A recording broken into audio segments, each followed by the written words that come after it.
বন্ধুরা, সম্পূর্ণ পর্ব দেখতে চ্যানেলটি সাবস্ক্রাইব করুন। পরদিন সকালে যখন ভোরের আলো ফুটেছে, বনলতা তখন থেকেই ছটফট করছিল।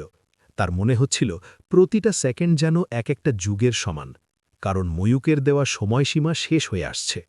সে আলমারি খুলে কাঁপা হাতে অনুভবের মায়ের দেওয়া সেই ভারী গয়নার বাক্সগুলো বের করে নেয়। তার মনে বারবার একটা কথাই ঘুরছিল, যদি এই গয়নাগুলো বিক্রি করে 15 লাখ টাকা না পাওয়া যায়, তবে ময়ূক তাকে সমাজের সামনে একেবারে শেষ করে দেবে। বনলতা যখন বাড়ির পেছনের দরজা দিয়ে বেরোতে যাচ্ছিল, তখন সে একবারও ভাবেনি যে অনুভবের মা, শ্রী এবং জেঠিমানি সারা রাত ঘুমাননি। তারা ওত পেতে বসেছিলেন বনলতাকে হাতে নাতে ধরার জন্য। বনলতা একটা ট্যাক্সি নিয়ে যখন শহরের সবচেয়ে বড় জুয়েলারি শোরুমের সামনে নামে, তখন তার বুক ধড়ফড় করছিল। সে দোকানের ভেতরে গিয়ে যখন গয়নাগুলো কাউন্টারে রাখে, তখন তার কপালে বিন্দু বিন্দু ঘাম জমতে থাকে।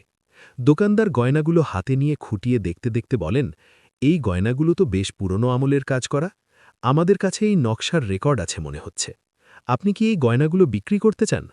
বনলতা কোনো মতে গলার স্বর স্বাভাবিক রেখে বলে, হ্যাঁ, খুব দরকার, তাই বিক্রি করছি। আপনি কত দাম দেবেন বলুন? দোকানদার যখন হিসেব করতে ব্যস্ত, তখনই দোকানের কাচের দরজা ঠেলে ভেতরে ঢোকেন শ্রী এবং জেঠিমানি। তাদের পেছনে অনুভবকে দেখে বনলতার পায়ের তলা থেকে মাটি সরে যায়। শ্রী চিৎকার করে বলতে থাকেন, বাপের বাড়ির গয়না বলে এগুলো আমাদের বংশের মান সম্মান তুই বিক্রি করতে এসেছিস? বনলতা, তোর এত বড় সাহস কোথা থেকে হলো? অনুভব এগিয়ে এসে গয়নার ব্যাগটা নিজের হাতে নিয়ে নেয় এবং বনলতার দিকে এমনভাবে তাকায় যেন সে কোনো কুখ্যাত অপরাধীকে দেখছে। অনুভব বলে, যে মেয়ে নিজের স্বামীর বিশ্বাস ভাঙতে পারে, সে বাড়ির সম্পদ চুরি করবে, এতে অবাক হওয়ার কিছু নেই। বনলতা ডুকরে কেঁদে ওঠে এবং বলে, অনুভব, আমি তোমাকে সত্যিই ভালোবেসে ফেলেছি, আর তাই আমি ভয় পেয়েছিলাম যে ময়ূক যদি সবটা ফাঁস করে দেয়, তবে তুমি আমাকে ঘৃণা করবে। অনুভব সব শুনে কিছুক্ষণ স্তব্ধ হয়ে দাঁড়িয়ে থাকে।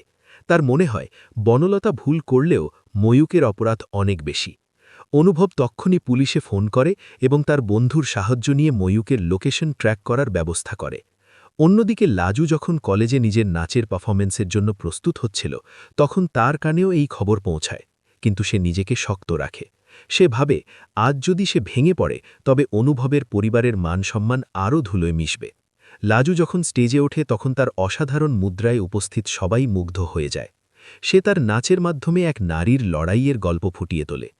অনুষ্ঠান শেষে যখন তাকে সেরার পুরস্কার দেওয়া হয়, তখন সে মনে মনে বলে, এই জয়টা শুধু আমার নয়, এটা আমার পরিবারের জয়।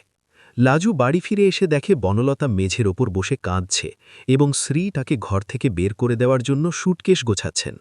লাজু তখন শ্রীয়ের হাত ধরে বলে, মা, একটু দাঁড়ান। বনলতা ভুল করেছে ঠিকই, কিন্তু সে তো একা দায়ী নয়। ময়ূক তাকে ফাঁদে ফেলেছে।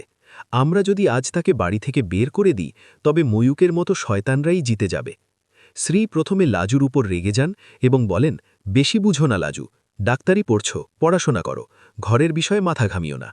কিন্তু লাজু হাল ছাড়ে না। সে অনুভবকে বুঝিয়ে বলে, বনলতাকে আরেকটা সুযোগ দেওয়া উচিত, কারণ সে নিজেই সব সত্যি স্বীকার করেছে।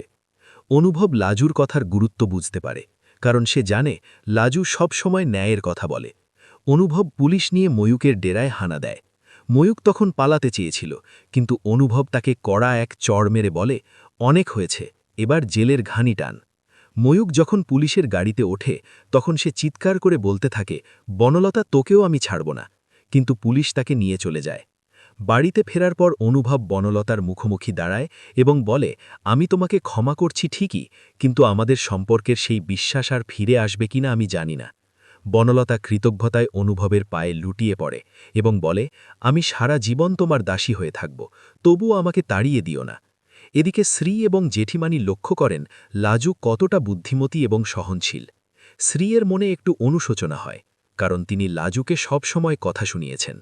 লাজু যখন পড়ার টেবিলে বসে রাত জেগে পড়াশোনা করছিল, তখন অনুভব তার ঘরে যায় এবং এক গ্লাস দুধ রেখে বলে, শরীরটা খারাপ করবে না, ডাক্তার হতে গেলে সুস্থ থাকা দরকার। অনুভব প্রথমবার লাজুর সাথে এত নরম সুরে কথা বলায় লাজু অবাক হয়ে যায়। অনুভব বলে, আমি তোমাকে অনেক ভুল বুঝেছি, অনেক কষ্ট দিয়েছি, কিন্তু আজ বুঝতে পারছি তুমিই এই বাড়ির আসল শক্তি।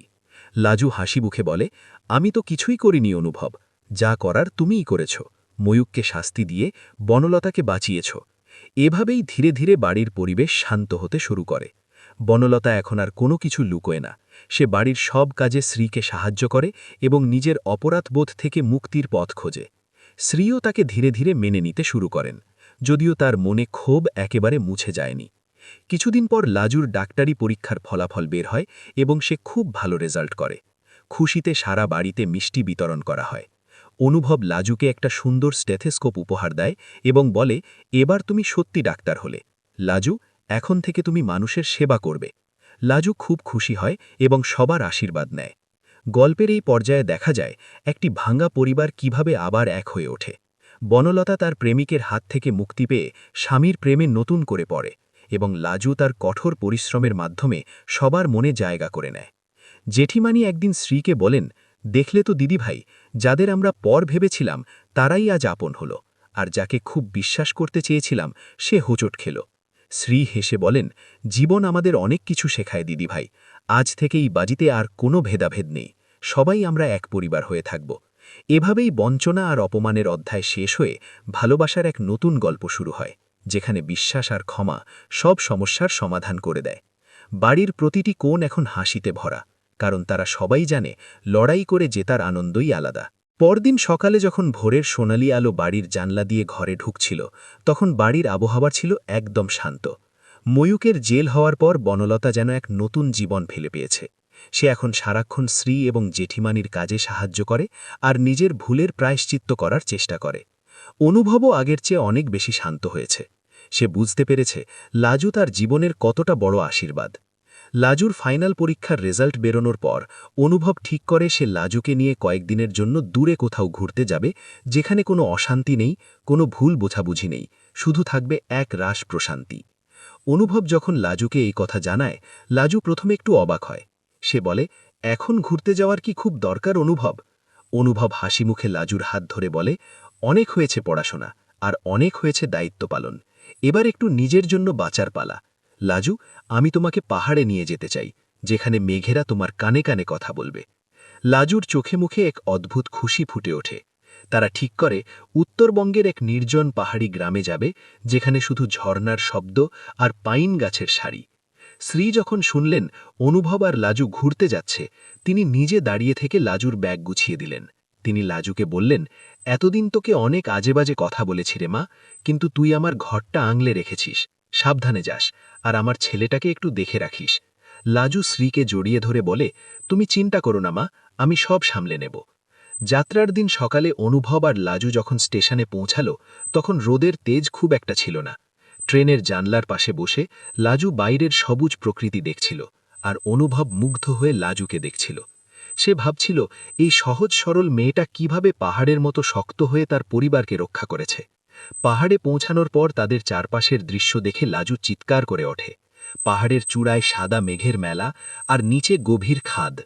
লাজু আগে কখনো এত সুন্দর দৃশ্য দেখেনি। অনুভব একটা ছোট্ট কাঠের কটেজ বুক করেছিল, যেখান থেকে কাঞ্চনজঙ্ঘা স্পষ্ট দেখা যায়। বিকেলে যখন তারা পাহাড়ের আঁকাবাঁকা পথে হাঁটতে বেরোয়, তখন হালকা কুয়াশা চারপাশ ঢেকে দেয়। অনুভব লাজুর কাঁধে একটা শাল জড়িয়ে দিয়ে বলে, ঠান্ডা লাগছে লাজু? লাজু অনুভবের দিকে তাকিয়ে মিষ্টি করে হাসে এবং বলে, না অনুভব, এই ঠান্ডার মধ্যেও এক অদ্ভুত ওম আছে। অনুভব প্রথমবার লাজুর চোখের দিকে তাকিয়ে মনের গভীর কথাগুলো বলার সাহস পায়। সে বলে, লাজু, আমি জানি আমি তোমাকে অনেক কষ্ট দিয়েছি। প্রথম থেকে তোমাকে মেনে নিতে পারিনি। বনলতার মোহে অন্ধ হয়ে তোমাকে অবহেলা করেছি। কিন্তু আজ আমি বুঝতে পারছি, ভালোবাসা মানে কেবল রূপ নয়, ভালোবাসা মানে বিশ্বাস আর ভরসা, যা তুমি আমাকে প্রতি মুহূর্তে দিয়েছ। লাজু অনুভবের মুখে এই কথাগুলো শুনে আবেগপ্রবণ হয়ে পড়ে। সে বলে, আমার কোনো ক্ষোভ নেই অনুভব। আমি শুধু চেয়েছিলাম যেন তুমি ভালো থাকো, আর আমাদের পরিবারটা যেন সুন্দর হয়। অনুভব লাজুর হাত শক্ত করে ধরে বলে, আজ থেকে আমরা নতুন করে শুরু করব। আমাদের এই সফর শুধু পাহাড় দেখার সফর নয়, এটা আমাদের নতুন জীবনের সফর। সেই রাতে কটেজের বারান্দায় বসে যখন তারা আকাশের তারা দেখছিল, তখন চারপাশ ছিল একদম নিস্তব্ধ। দূরে ঝিঁঝি পোকার ডাক শোনা যাচ্ছিল। অনুভব লাজুর জন্য গরম কফি নিয়ে আসে এবং দুজনে মিলে ভাগ করে খায়। লাজু বলে, জানো অনুভব, ছোটবেলায় যখন মায়ের কাছে পাহাড়ের গল্প শুনতাম, তখন ভাবতাম পাহাড় বুঝি খুব অহংকারী, কারণ সে অনেক উঁচুতে থাকে। কিন্তু আজ এখানে এসে মনে হচ্ছে পাহাড় আসলে খুব উদার, সে সবাইকে আশ্রয় দেয়। অনুভব লাজুকে নিজের কাছে টেনে নেয় এবং তার কপালে একটা আলতো চুমু খেয়ে বলে, তুমিও ঠিক এই পাহাড়ের মতোই লাজু, সবার আশ্রয়স্থল। পরদিন সকালে সূর্যোদয় দেখার জন্য তারা খুব ভোরে ঘুম থেকে ওঠে। কাঞ্চনজঙ্ঘার গায়ে যখন প্রথম সূর্যের আলো পড়ে তখন পাহাড়টা যেন পুরো সোনায় মরা মনে হচ্ছিল। লাজু 2 হাত ছড়িয়ে সেই সৌন্দর্য উপভোগ করছিল, আর অনুভব সেই মুহূর্তটা ক্যামেরায় বন্দি করে নিচ্ছিল। পাহাড়ে কাটানো এই কয়েকদিন তাদের সম্পর্কের সব তিক্ততা ধুয়ে মুছে পরিষ্কার করে দেয়। তারা যখন বাড়ি ফেরার জন্য রওনা হয় তখন তাদের মনে কোনো ভয় ছিল না, ছিল শুধু একে অপরের প্রতি অগাধ বিশ্বাস। বাড়িতে ফেরার পর তারা দেখে বনলতা আর শ্রী মিলে রান্নাঘরে পিঠা তৈরি করছেন। জেঠিমানি সোফায় বসে হাসি মুখে গল্প করছেন। অনুভব আর লাজুকে দেখে সবাই খুব খুশি হয়। বনলতা এগিয়ে এসে লাজুকে জড়িয়ে ধরে বলে, তোরা আশায় বাড়িটা আবার পূর্ণ হলো। অনুভব আর লাজুর এই পরিবর্তন দেখে শ্রীয়ের চোখে